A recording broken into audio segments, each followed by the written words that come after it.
after the wedding is the two of you. You need to have money for loads of different things. So don't get into debt because of the wedding, because life literally starts day after the wedding. Yeah.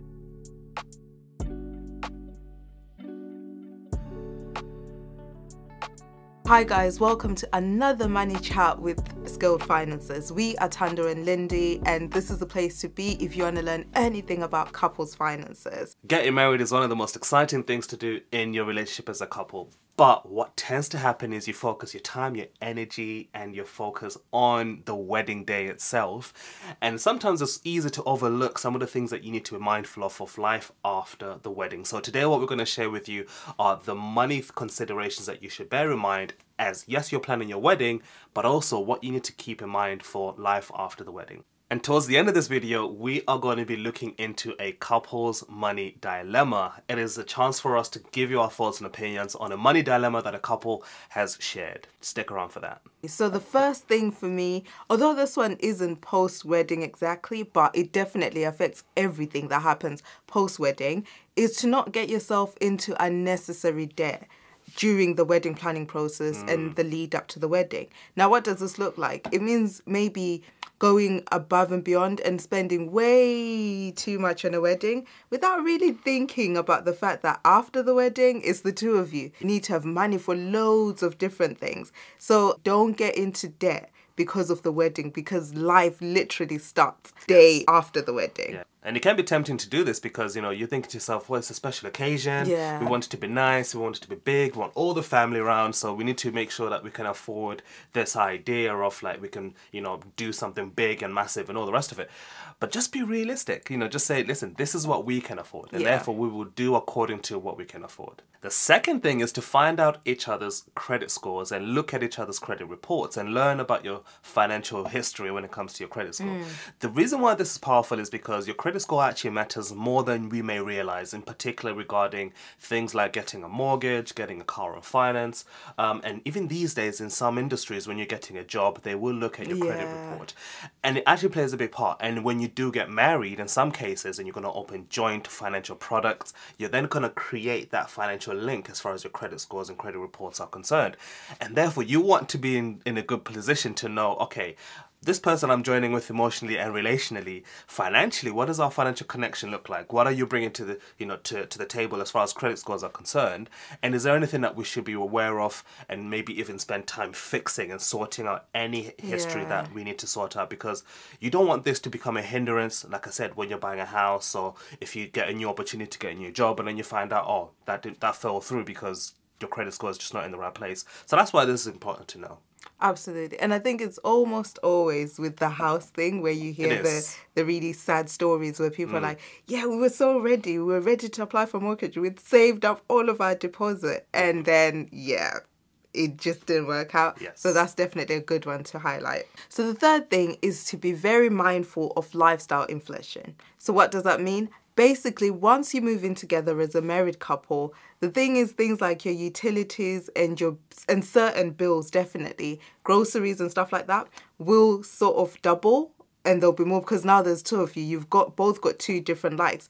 For example, when we moved in together, our grocery budget was literally like a lot, simply because Tando had things that he liked, I had things that I liked. Now we're coming together and we're like, oh, yeah, we didn't really think about this, did we? You've got your likes, you've got your things that you also like spending money on. I've got my things that I also like spending money on. But now that we're living together, we didn't really factor that in. And even things like utilities. Right now, when you're thinking of like electricity and gas, when there's one person in the house, yeah, it's manageable. It's not that bad. But the minute there's two people in the house, you would definitely see a difference on your smart meter because it's like, whoa, hold on a minute. What's going on here? But it's because there's now two of you in the house. And this is something you really need to think about and factor in when you're maybe thinking about your budget before you move in together, or when you're thinking about what you can really afford before you move in together. The fourth thing is that you need to have some money conversations and be prepared that some of these conversations are going to be awkward, uncomfortable, and maybe even a little bit of, I don't know about this one. Because, you know, you're still early in your relationship, particularly in your marriage and living together and all the rest of it. So there's going to be things that, you know, obvious things that you need to discuss, such as, you know, how we're going to pay our bills and how we're going to manage this and that and the other. But there may be other things that come up, such as, you know, your spending habits are different, or the way you handle finances when your family is asking for money is different. And all of these things are things that you kind of need to have a conversation about, but they could be awkward. And we're just saying this as a, like, be prepared for that. And also just saying it's actually okay that you and your partner are trying to kind of work together with money, but you're finding that there's a bit of friction here because you've been used to doing things your way, your partner's been used to doing things their way, and now that you're coming together, some things glue well, but other things there will be a little bit of tension, and you're figuring out how to manage this. So really the tip for me as you're going through this is to bear in mind that as you're having these conversations, the aim is to work together as a team and to decide together what you're going to do with your finances. It is not simply to prove that I'm right and you're wrong. That's not the aim here. The aim is to say, right, we need to decide what we are doing together about this thing that's, you know, that we need to decide on. And that's really the approach to have when these awkward money conversations start to come up. Yeah, and I feel like, as you mentioned, it's important to have them simply because you are two different people. And the thing is, they're necessary. As much as they're painful, they're necessary. We went through it, but we just had to grow through it and get through it to get to where we are right now. And I feel like sometimes some couples would just want to give up and be like, no, this is too hard. This conversation's too much. It's not too much. If you really want things to work, just grow through it, grow through those growing pains. And eventually you'll look back and be like, do you know what? I'm glad we didn't just throw in the towel. I'm glad we continue to have the conversation.